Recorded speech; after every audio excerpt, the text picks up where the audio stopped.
Esta semana en Cuadriga, acuerdo sobre Grecia. ¿Oxígeno para Europa? Tras unas negociaciones maratonianas, los jefes de Estado y Gobierno de la eurozona llegaron a un acuerdo con Grecia. Con ello se evita el Grexit, pero a cambio de unas duras condiciones para Grecia, que deberá de ceder altas cuotas de soberanía. Para lo cual el primer ministro Tsipras deberá encontrar apoyos en su propio país. ¿Tantos meses de conflicto habrán dañado permanentemente a Europa o quizá otorgue una oportunidad para reformar la eurozona? Cuadriga, la tertulia internacional desde Berlín. Con ustedes, Silvia Cabrera. Saludos a todos en América Latina, bienvenidos a Cuadriga. Meses de arduas negociaciones, de encuentros y desencuentros que finalmente terminaron con un acuerdo entre Grecia y sus acreedores. Por ahora, Grecia se salva, no saldrá de la zona euro, pero ¿qué pasará con Europa? ¿Pueden respirar tranquilos los socios europeos? De todo esto vamos a hablar hoy con nuestros siguientes invitados aquí en Cuadriga. Bienvenidos. Carlos Jesús González, periodista mexicano, trabaja como corresponsal del Centro Alemán de Información. Considera que el acuerdo con los socios europeos no aliviará el problema de Grecia, al contrario, ahogará en una profunda crisis al país. La única solución viable a largo plazo será la salida de Grecia del euro. Juan Palop, periodista especializado en temas económicos y política europea, trabaja como corresponsal en Berlín para la agencia española EFE. Juan dice que defender la irreversibilidad del euro es vital, pero este acuerdo para un tercer rescate no es la solución, ni para Grecia, que no va a remontar el vuelo con más austeridad, ni para sus socios. Burkhard Birke, periodista de la radio pública alemana Deutschland Radio, ha sido corresponsal en Bruselas, Londres y París. Burkhard opina que lo peor, es decir, la salida de Grecia de la zona euro, se pudo evitar por ahora, pero la crisis continúa. El euro ha salido perdiendo, pero también la confianza y la solidaridad entre los europeos. Bueno, bienvenidos de nuevo a Cuadriga. Llama la atención que después de 17 horas de negociaciones, de arduos debates, finalmente Grecia ha aceptado este acuerdo, y eso a pesar de que en el referéndum los griegos dijeron no. ¿Por qué ha capitulado Tsipras? Yo creo que no tenía alternativa, porque lo malo conocido es mejor que lo bueno o lo peor por conocer. Yo creo que la alternativa era la bancarrota total del Estado de Grecia, la salida del euro, y una bancarrota de Estado. Era una idea que no iba con Tsipras tampoco, porque él quería salvar su país y mantener a Grecia dentro del euro. Entonces él tenía que aceptar las condiciones que en el referéndum había luchado. O sea, las condiciones que aceptó al final son peores de las condiciones que él hubiera podido tener hace una semana antes o 10 días antes, que no quería aceptar, se fue a hacer un referéndum y ahora tiene que aceptar cosas peores de su punto de vista.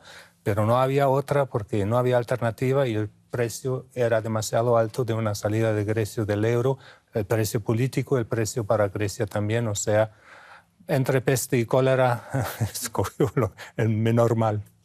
Juan, Tsipras ha dicho que sí había alternativas. Habían tres alternativas: la salida de Grecia del euro, la bancarrota o este acuerdo con los socios europeos, que, como acaba de decir Burkhard, es peor del que se había negociado anteriormente. ¿Por qué no se pensó en la salida de Grecia de la zona euro? ¿Realmente hubiera sido tan terrible como lo acaba de decir Burkhard? El problema, como bien ha señalado ahora mismo, es que no se sabe qué podría pasar. Podría, a lo mejor, no ser una solución tan mala, pero ante ese miedo, ante esa incertidumbre, es mejor quedarse con lo malo conocido. Tsipras ha dicho en un momento que prefería quedarse en el euro, y que todos los ciudadanos griegos preferían mayoritariamente quedarse en el euro, y por eso ha aceptado esas condiciones en las que él mismo ha dicho que no cree, y en un rescate que considera que tampoco va a funcionar. Pero es lo que quiere la mayoría, y es lo que por lo menos saben. O sea, hay cierta certeza de cómo van a ser por lo menos los próximos 3 años. Después ya veremos, ¿no? Yo creo por eso. Pero, Carlos, sin embargo, los griegos le dijeron que no en el referéndum, no a estas medidas de austeridad de los socios europeos, de los acreedores. ¿Crees que realmente le pasarán factura a Tsipras por haber aceptado este acuerdo a pesar de ese no? Yo creo que sí. En realidad a mí me llama muchísimo la atención que no haya llevado hasta las últimas consecuencias el referéndum Tsipras. Posiblemente sí, el escenario de salir del euro era catastrófico, o quizá los socios le dijeron, ok, tienes la opción de salir del euro, pero no va a ser fácil, no te la haremos fácil, no será una salida del euro fácil, que podría planearse en un momento dado, de alguna manera hacer una planeación con más tiempo, etcétera, para que la caída fuera un poco más leve. Quizá le dijeron, o lo tomas o lo dejas, pero la salida del euro no te la vamos a hacer fácil. Y bueno, ciertamente se vio ante la imposibilidad de hacer otra cosa que lo que finalmente realizó. Era como un partido de póker, ¿no? Y Tsipras metió todo su dinero en el referéndum y quería realmente forzar a la Unión Europea a aceptar sus condiciones. Y con esa estrategia, al final, él fracasó.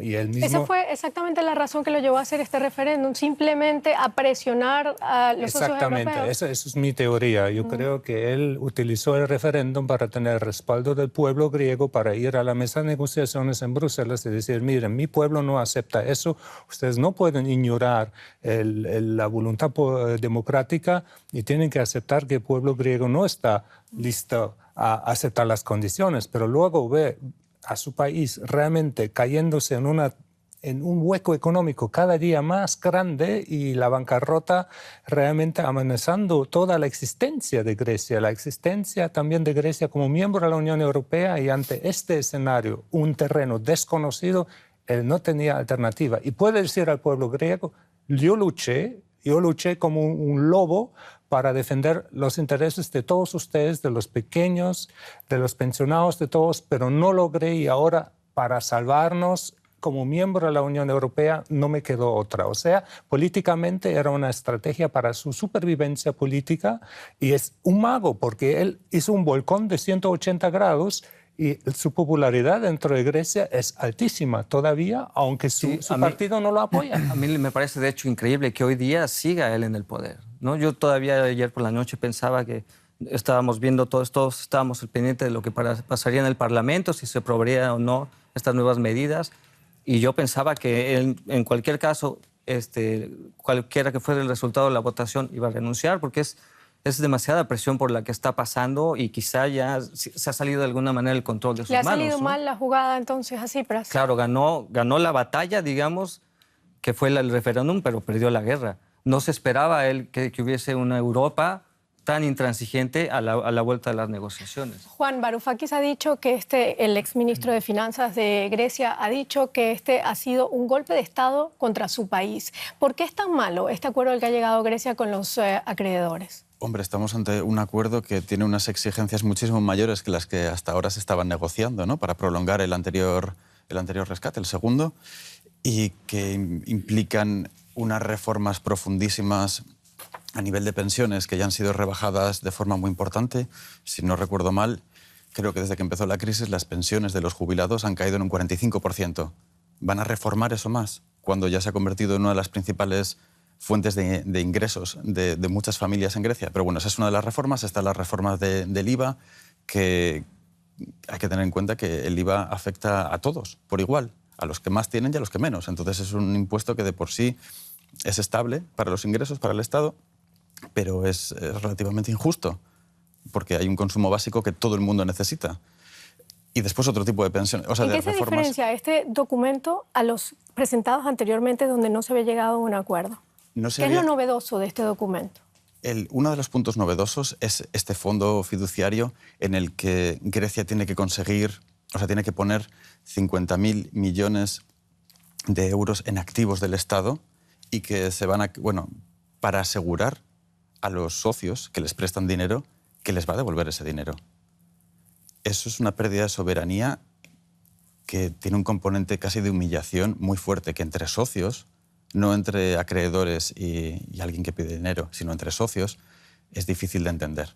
Sin embargo, cualquier persona cuando compra una casa y pide un préstamo para comprar esta casa, deja la casa al banco como garantía. Entonces, en este caso, ¿por qué debe la Unión Europea prestarle más dinero a Grecia para que venda sus puertos a los chinos con el dinero que les damos a ellos, y nuestro dinero está perdido y los chinos tienen los puertos, los bienes, los activos del Estado griego que han sido privatizados. Entonces, en ese sentido, como garantía me parece bien, y una gran parte de ese dinero también será, eso se ha concluido también en la cumbre de Bruselas, para inversiones, para fomentar el desarrollo económico. Eso es una seña muy positiva. Otra seña muy positiva, que precisamente en esos días también la Unión Europea le está prestando dinero a Grecia para una ayuda de emergencia bajo las condiciones de la Unión Europea. O sea, no es que uno solamente quiera ahorcar. Borja, o sea, volviendo a la pregunta de ella, en los acuerdos anteriores no se hablaba de ceder esta parte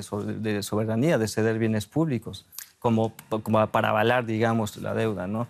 Es por eso que yo creo que el acuerdo sí tiene algo de venganza o sí tiene algo de castigo. De ejemplarizante, ¿no? Tiene un componente ejemplarizante, me parece a mí. Y por suerte se consiguió en el último momento que este fondo fiduciario no estuviese en Luxemburgo y que estuviese en Grecia, por lo menos. En fin. Pero bueno, volviendo a la comparación que ponías, yo diría que Grecia y sus socios deberían funcionar entre iguales. Cuando alguien compra una casa, está hablando con un banco, no son iguales. Alguien va a pedir un favor a un banco. Estos deberían negociarse entre iguales. Y es importante que es para salvaguardar un bien común más importante que todo esto de lo que estamos hablando, que es el euro y la irreversibilidad del euro. Que no pueda ser que sea un club en el que si no cumples en un momento se te echa. Porque eso es un precedente. Eso Pero sería si un no cumples, se te debe castigar, y eso nunca se ha hecho. Los mismos países líderes, como Francia y Alemania, nunca se han castigado, autocastigado, cuando pasaron más allá de las reglas de déficit, más del 3%. Y eso es el problema fundamental. Y por eso ahora la Unión Europea tiene que tomar medidas para llegar a una unión fiscal y respetar las reglas, porque ni Francia, ni Italia, ni Alemania en el pasado han respetado las reglas, con la gran diferencia que Grecia estaba falsificando sus datos estadísticos. Es una novedad también que en el nuevo acuerdo va a haber una entidad estadística neutra para tener cifras reales que no sean falsificadas. Está claro, me parece que Grecia tiene que pagar, eso nadie lo duda. Lo que pasa es que con estas medidas y sin el crecimiento económico que necesita, ¿cómo va a pagar? O sea, realmente el Fondo Monetario Internacional, por eso ya dijo, esta deuda no, es impagable. O sea, hay que reestructurarla, hay que hacer otras medidas además para modernizar la economía, porque tal cual funciona Grecia ahora, ¿cómo va a pagar? Es bueno, imposible. sin duda alguna ha sido un acuerdo muy duro el que se alcanzó este lunes por la mañana. Ayer el Parlamento griego se reunió y lo aprobó, finalmente aprobó esos recortes y esas reformas que el gobierno debe llevar adelante. Sin embargo, afuera en Atenas hubo muchísimas manifestaciones de gente, de griegos, que no están de acuerdo, que opinan que es sencillamente el peor acuerdo al que ha podido llegar el país heleno.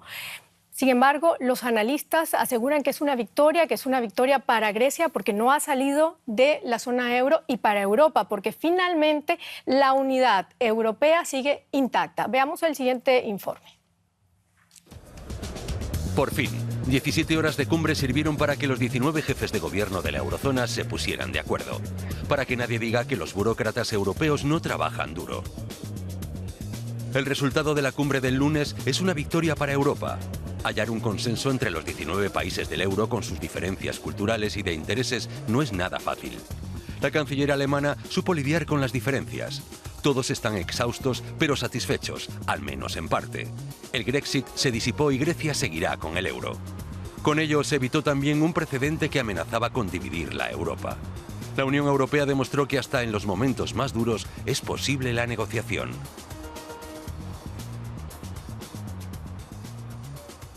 Carlos, tú que eres mexicano, un periodista mexicano, ¿cómo ves realmente estas negociaciones? ¿Realmente Europa ha sido solidaria con uno de sus socios?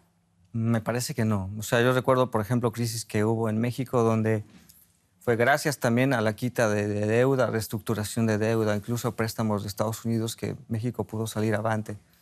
En este sentido, yo volvería, y es algo que ya tocamos en programas anteriores, yo vuelvo a decir que la salida del euro es la vía que yo, desde un punto de vista realista, veo más factible. Aunque existe esa otra posibilidad, que sería que por lo pronto se inyecten esos 7.000 millones de euros que se hablan para el verano, para que salga a flote. Nuevamente inyecte liquidez el Banco Central Europeo para que salga el país del corralito. Y hacia otoño, después de que cumpla todas las cosas con las que le están pidiendo los acreedores a Grecia, finalmente se extienda el tercer rescate. Pero tiene que venir acompañado de una quita de deuda, indudablemente, y de una reestructuración de deuda. Juan, ¿ha quedado bien parada Europa o ha sido la madrastra mala de todo este asunto? A ver, Europa depende de quién hable. Hay muchos países y yo creo que parte del problema ha sido que los 19 que estaban negociando principalmente, que son los 19 miembros de la eurozona, cada uno iba buscando sus intereses nacionales, que por una parte es comprensible, porque además son los votantes en último término a los que tienes que defender, ¿no? Si quieres sobre todo mantenerte en el cargo, pero esto ha dañado a Europa en su conjunto. Por un lado, sí que es cierto que se ha mantenido la eurozona, que es importante que ese proyecto siga adelante y que todos los países que están sigan estando, pero por otro lado la imagen de Europa, de su incapacidad para negociar, de su incapacidad para llegar a acuerdos razonables y de futuro, bueno, pues ya se ha visto que parece que no hemos llegado a una situación muy extrema y la solución que se ha conseguido no es la óptima, bueno, ni buena, diría yo. Bueno, el Paul Krugman, que es profesor de Economía en la Universidad de Princeton y Premio Nobel de Economía del 2008, lo ha dicho, el proyecto europeo ha sufrido un golpe terrible. ¿Tú lo crees así? Yo creo que sí. O sea, por una parte de eso, hemos conseguido mantener la unidad del euro, que era, yo creo que el pensamiento fundamental de la canciller Angela Merkel cuando fue a estas negociaciones, y por eso estuvo dispuesta a seguir adelante cuando Schäuble, por ejemplo, el ministro de Finanzas alemán, era más partidario de una salida, por lo menos temporal, de Grecia del euro, porque le estaba mirando el lado más económico, ella está mirando el lado más político. Nos interesa que este proyecto no se ponga en duda por la salida de un país. Pero efectivamente ha quedado, yo creo que dañado la imagen del euro y de lo que puede pasar, y en la siguiente crisis se volverá a poner en duda otro país. Pero yo creo que eso todo fue táctica de negociación también de parte del ministro de Finanzas alemán, porque hay que poner el escenario cuando no se cumplen las condiciones. ¿Cuál sería el escenario? Eso sería una salida del euro.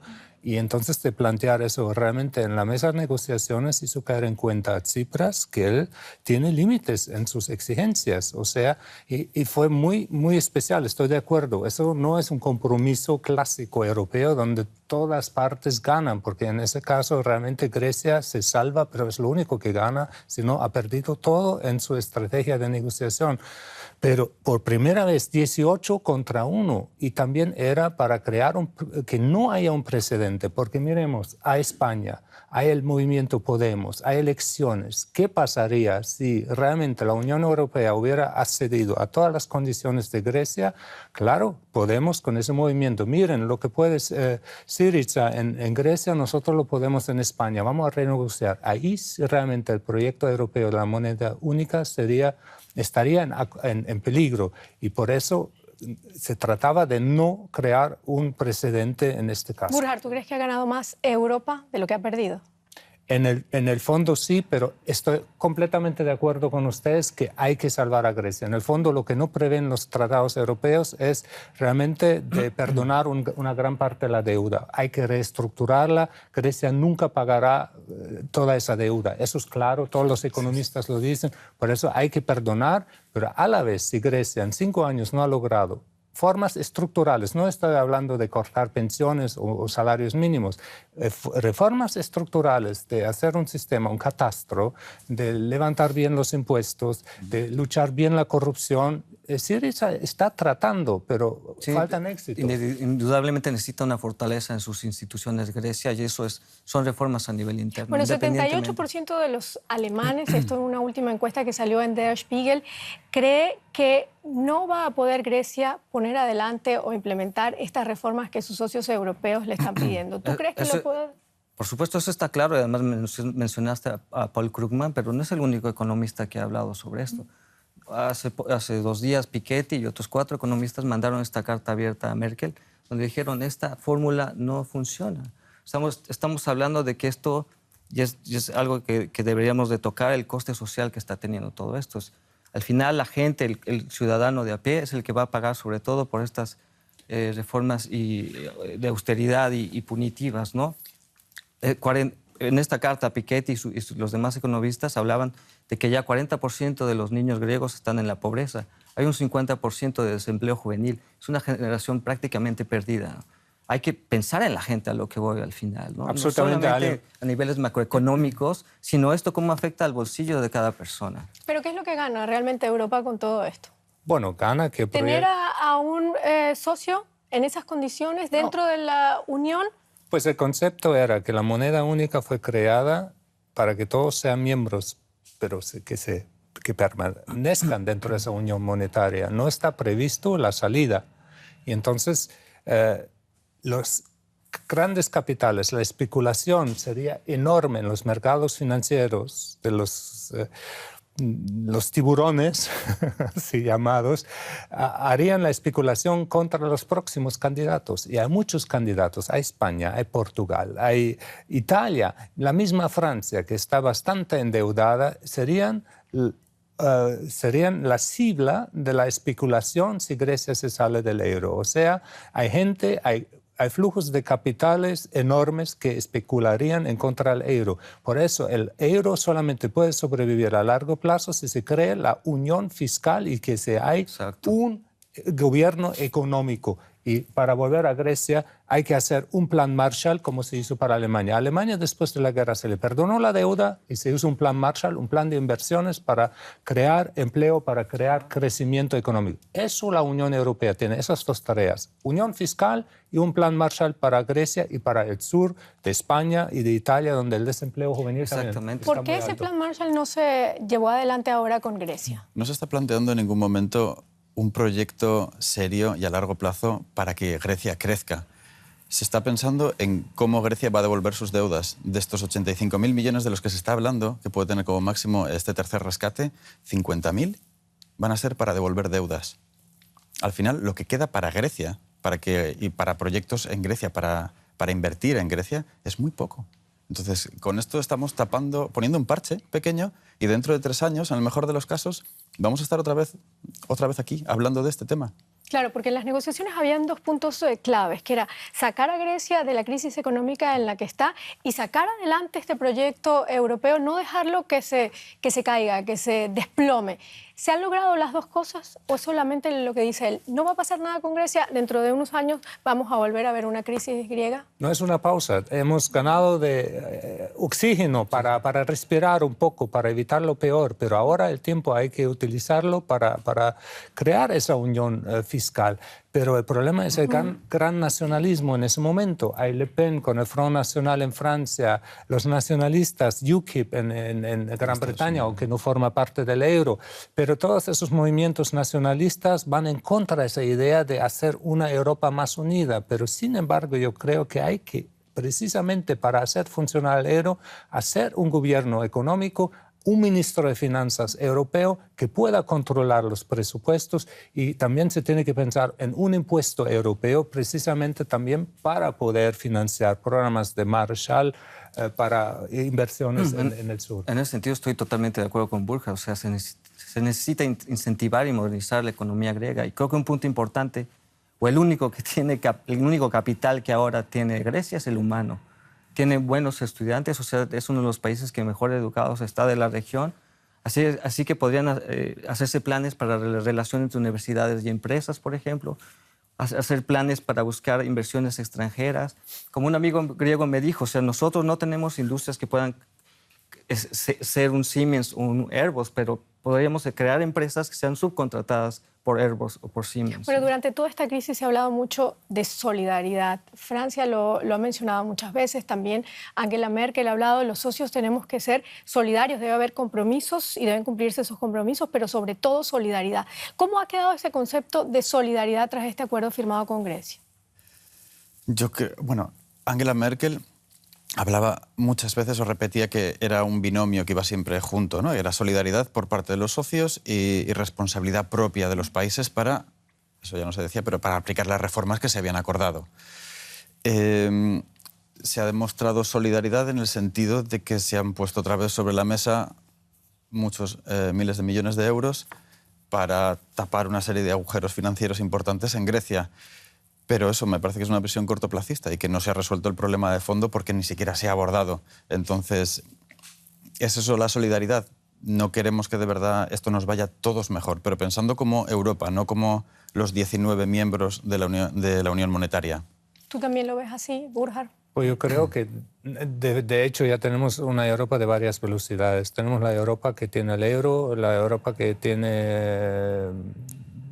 ya no tiene control de fronteras, la Europa de Schengen y todo. Por eso, una parte de Europa tiene que ir más adelante. Tiene que crear la unión política, por lo menos en el sector financiero y económico, y es la única solución. Estoy completamente de acuerdo. Si no creamos dentro de los próximos 2 o 3 años una verdadera unión fiscal con un ministro europeo de finanzas, ese proyecto del euro está en alto peligro. Perdón, pero para que eso pueda pasar, se tiene que ceder soberanía. Cada Estado-nación de Europa tiene que ceder soberanía, y es donde yo ya no veo si todos los países estarían dispuestos a eso. Si nos retrotraemos un poco, yo creo que un problema de base de toda la crisis es que hemos empezado la casa por el tejado. Era mucho más bonito, lanzar la moneda única y tener euros, que es muy visible, y a la clase política le gustó mucho esta idea. Pero esto tenía que haber sido la guinda del pastel, tenía que haber sido lo último, tenía que haber primero habido, yo te diría, décadas de progresiva integración fiscal, económica y política, y al final poner la guinda y decir, y ahora la moneda. Al hacerlo todo al revés, para hacernos la foto con el euro Viene el lobo, sopla y se acaba todo. Pues, y de pronto hubo unos años de bonanza porque de pronto los tipos de interés en todo el sur de la eurozona bajaron muchísimo y entonces, pero bueno, eso a medio plazo se ha demostrado terrible tanto en Grecia, que lo estamos viendo, como en otros países como en España, que ha habido una burbuja inmobiliaria terrible gracias a eso. Sí, la moneda ha creado... ¿Reside justamente allí el gran problema de este proyecto europeo? Yo creo que el euro tenía unos fallos de diseño muy importantes desde el principio y que por una decisión política se decidió hacer la vista gorda. Y por eso ahora mismo tendría que haber otra decisión política y, por ejemplo, permitir una quita importante de la deuda griega. Digamos, es porque es muy humano y que los países no hayan respetado las reglas, porque yo tengo que decir, si todos realmente cumplen las reglas, que son no más del nuevo endeudamiento de 3%, la deuda total del Estado no más del 60% y una desviación de la tasa de inflación no más de 1,5 o 2% de la promedio, si todos hubieran respetado esas reglas, nunca hubiéramos tenido los problemas. Claro, el euro también fue bajo peligro por la crisis financiera y que los bancos estaban en peligro de hacer caer todo nuestro sistema económico y por eso había que rescatar los bancos y los puntos más débiles, Irlanda, Portugal, España y Grecia, pues... Sí, pero al final llegamos a este punto donde yo estoy con Juan. Finalmente lo que tiene que haber es una quita griega que además... No hay que olvidar en este sentido que Alemania tuvo esa quita importante en 1953 en los acuerdos de Londres, con deudas de posguerra, de entreguerras, 62% de quita, una cosa así hubo. Y además fue una especie de plan para que tuviera una economía más activa. Alemania tiene ahora una economía entre las más desarrolladas del mundo, en parte es gracias a esa ayuda, a ese alivio de la deuda en ese momento que le permitió crecer. De acuerdo, de acuerdo. Además, terminó de pagar en 2010 esa deuda. Pero volvamos al tema, porque Grecia tuvo déficits de 12 y 15% de su presupuesto anual. Nunca ha respetado las reglas. Si en este momento realmente hubiese habido una sanción y un ministro de Finanzas europeo que dice, carajo, ahí ustedes tienen que parar, ustedes tienen que aumentar los impuestos, ustedes tienen que reducir el déficit, y en esa época Grecia estaba creciendo, la situación no era como es. Y entonces no hubiese sucedido. No han respetado las reglas. Y precisamente eso era lo que ha estado exigiendo Alemania durante este tiempo, que se respeten las reglas, que las reglas eran además muy claras y que se respeten. Sin embargo, por esa actitud que ha tenido el gobierno alemán durante todas estas negociaciones, ha recibido muchas críticas de la opinión pública, de analistas y de expertos también. Angela Merkel ha llevado la voz de mando en todas estas negociaciones y ha impuesto una línea dura a los griegos. ¿Qué gana Europa con este liderazgo de Alemania? Veamos el siguiente reportaje. El euro es como la pólvora para la economía alemana. Con él los productos alemanes pueden ser exportados más baratos. Por eso la economía nacional está en su mejor situación desde hace muchos años. Para los países más débiles, esto es un problema creciente. La fortaleza económica hace de Alemania el poder dominante de Europa, trastocando el equilibrio político de la Unión Europea. En la crisis griega, los alemanes ponen los temas sobre la mesa. Pero no solo Grecia, también otros socios europeos y los Estados Unidos consideran que Merkel y Schäuble son demasiado severos e intransigentes. ¿Amenaza esta supremacía alemana con destruir el proyecto europeo?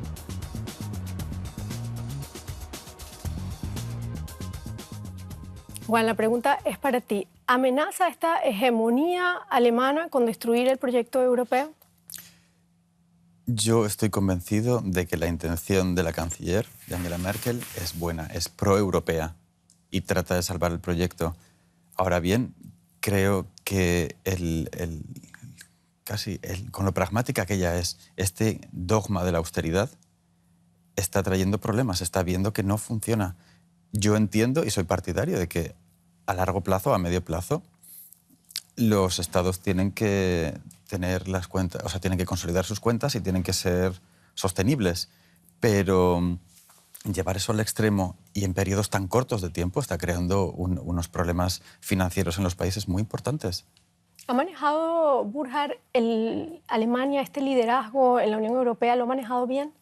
No en todos los aspectos, porque yo creo que pues, Alemania también se ha beneficiado mucho del euro y, claro, sus reformas han llevado a un gran grado de competitividad que le ha permitido que sus exportaciones hayan aumentado y la mitad de las exportaciones casi van a la zona euro. O sea, Alemania se ha beneficiado en su economía mucho por el euro, eso hay que decirlo. O sea, si nosotros ahora estamos pagando por Grecia, estamos devolviendo un poco lo que hemos importado de riquezas de los otros países de la zona euro. O sea, en este sentido yo creo que Alemania hubiera debido no implementar solamente y exigir ese sistema de austeridad, sino también de actuar más anticíclicamente. O sea, cuando estamos en un ciclo de baja coyuntura, hay que inyectar dinero, hay que hacer programas de inversiones y no solamente ahorrar. Entonces yo creo que en ese sentido debe haber un cambio de la política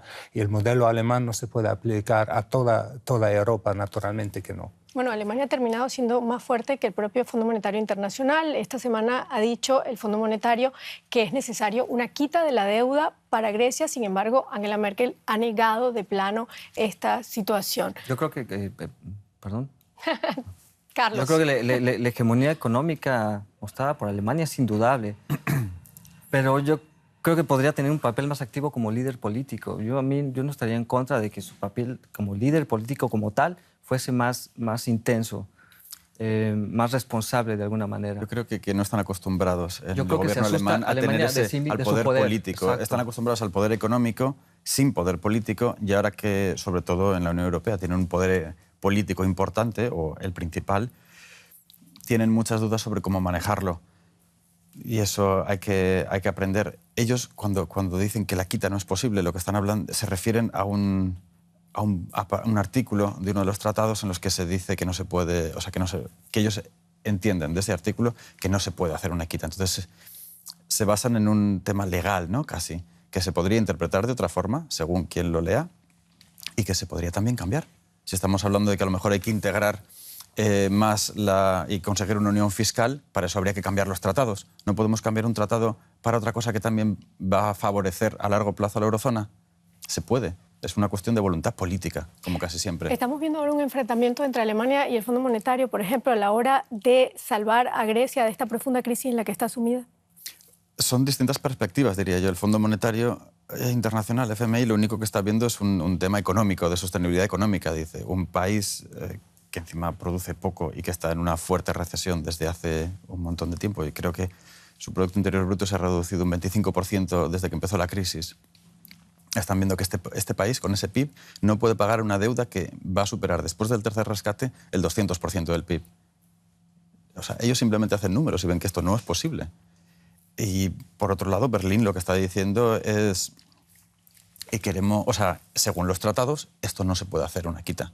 Y por eso Schäuble ha llegado a plantear en un momento que si, como no se puede hacer una quita dentro de la eurozona, que se salgan temporalmente de la eurozona, que reestructuren la deuda o que hagan lo que buenamente puedan y que después intenten volver a entrar. Bueno, por cierto, Schäuble ha sido la cara más dura en estas negociaciones. De hecho, hay muchos que están pidiendo que renuncie. ¿Tú crees que esto sea posible? No. Yo creo que, bueno, hay un juego de, como los americanos lo llaman, good cop, bad cop. Yo creo que de todo, dentro del contexto de las negociaciones, bueno, Schäuble tenía la parte del malo, ¿no? O sea, él tenía que pintar el escenario malo en este caso, y Francia tomó el papel del good cop, o sea, el policía bueno, y entonces ayudándole a Grecia a formular sus prestaciones, lo que estaba listo a darle en contrapartida, y yo creo que entonces fue un juego, y el eje franco-alemán funcionó afortunadamente, porque estaba sobre el punto de romperse, y si se rompe el eje entre París y Berlín, pues se rompe toda la Unión Europea, y eso es el resultado más importante de esas negociaciones. Yo creo que Merkel, la canciller alemana, y el presidente Hollande de Francia supieron cada uno pues tomar partes diferentes, pero unirse y tomar una posición unida al final, decir, bueno, vamos a ayudarle a Grecia, vamos a evitar el Grexit, la salida de Grecia, pero a la vez vamos a exigir unas condiciones. Alemania impuso las condiciones, Francia impuso que se le iba a ayudar de toda forma a Grecia, y ahora vamos a ver si también logran un camino junto más hacia adelante. Bueno, entre bromas, ahora se dice que Grecia, después de este acuerdo, es más europea y Europa es más alemana. ¿Tú estás de acuerdo con eso? No lo sé, yo creo que más bien este último acuerdo lo que evidenció es, por desgracia, una mayor división entre Europa del Norte y Europa del Sur. Digamos. Y donde lo que más teme Europa del Norte es convertirse en un subsidiario de la Europa mediterránea, por decirlo de alguna manera. Y hay muchos países del norte que se escondieron con sus posiciones detrás de Alemania, los Países Bajos, todos los países nórdicos, en el fondo tenían posiciones muy similares a la de Alemania, y Alemania era la portavoz de ese grupo. Pero hablemos de otras cosas también. Hay 68.000 refugiados que llegaron a Grecia también, y en ese sentido la solidaridad de la Unión Europea también tiene que funcionar para eso. Y una gran parte de la ayuda que va a Grecia también sería para ayudar a esos refugiados, ¿no? Y tomar esos refugiados a los países que no están en dificultades económicas. También ahí me hace falta, y yo critico ahí la política alemana, que no es más proactiva para solucionar ese problema, ¿no? Pero hay otros países que se niegan a cuotas en Europa para los refugiados. Ahí también en ese caso la solidaridad está en entredicho, porque no todos quieren aceptar ese sistema de cuotas que se ha hablado. Sin embargo, volvamos otra vez a nuestro tema. El Eurogrupo, ¿quién lo domina? ¿Schäuble? ¿Quién domina el Eurogrupo? Son 19 países y oficialmente hay 19 votos. Aquellas son reuniones cerradas de las que no queda ni acta, porque el Eurogrupo no existe ni como organismo articulado en los tratados. Es un ente etéreo, pero que decide cada vez más. La voz de Schäuble, por supuesto, es importantísima, como porque es un político de una talla enorme, pero porque tiene detrás el peso económico de Alemania, es obvio.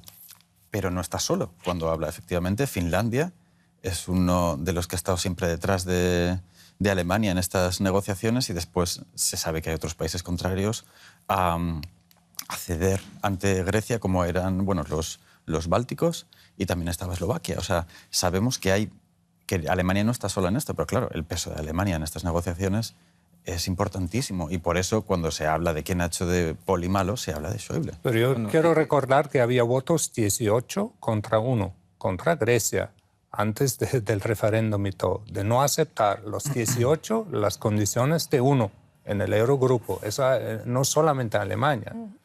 ¿No? Aquí, ¿el Parlamento alemán ha apoyado a la canciller en todas estas negociaciones? Pues hay mucha resistencia dentro de su propio partido y porque la actitud en Alemania es que ya no hay que mandar más dinero a un hueco, porque para muchos es un agujero donde desaparece el dinero, porque estamos ciertos que ese dinero no... Sí. Vamos a cerrar ahora este conversatorio porque lamentablemente tenemos poco tiempo, pero lo quiero cerrar con la pregunta que abrió nuestro programa. ¿Pueden respirar tranquilos los socios europeos? ¿Puedes respirar ahora tranquila Europa? ¿Este acuerdo ha sido un oxígeno para Europa? Tenemos oxígeno para 3 años. Y Grecia no va a salir económicamente adelante en estos 3 años. Es un oxígeno temporal, es una compra de tiempo. Estoy totalmente de acuerdo con Juan. Es temporal esto nada más. Y yo incluso creo que no durará ni 3 años. Si no existe, o sea, antes de la salida del euro, yo sí tengo esperanza de que exista, aparte de una quita y una estructura económica en el siguiente otoño, un plan Marshall, como dice Burkhard, una manera de incentivar la economía griega para que vaya creciendo y conforme vaya creciendo vaya pagando. ¿Tú crees que en algún momento Grecia va a tener que dejar la zona euro? Si se logra esto, si se logra incentivar su economía y hay quita y hay reestructura de la deuda, sí puede librar, desde mi punto de vista, el salir del euro. Si no, creo que va el camino directito hacia ese sentido. Bueno, ese ruido que escuchamos es el susto que hubo aquí en el estudio, que casi se cae por las palabras de Carlos. Un problema técnico, señores. Burkhard, ¿tú qué opinas? Yo creo que el oxígeno no durará ni siquiera 3 años. Yo creo que realmente la Unión Europea y el Eurogrupo deben actuar muy rápidamente para crear la unión fiscal, si no el problema se representa y realmente hay que ver si Grecia logra reformas estructurales. Esa es la condición sin la cual nada va a pasar, mejorar, o sea, hay que crear crecimiento en Grecia. Esas son las 2 condiciones para que salvamos el euro. Bueno, con estas palabras de Burkhard Birke terminamos nuestro Cuadriga de esta semana. Muchísimas gracias por habernos acompañado. Esperemos que sea por lo menos uno de los últimos programas que hagamos sobre Grecia y su crisis y que finalmente este acuerdo al que ha llegado con los socios europeos no sea realmente una soga al cuello, como están diciendo muchos. Gracias por habernos acompañado, gracias a ustedes. Bienvenidos y nuevamente a nuestra casa y nos vemos en otra oportunidad. Hasta luego.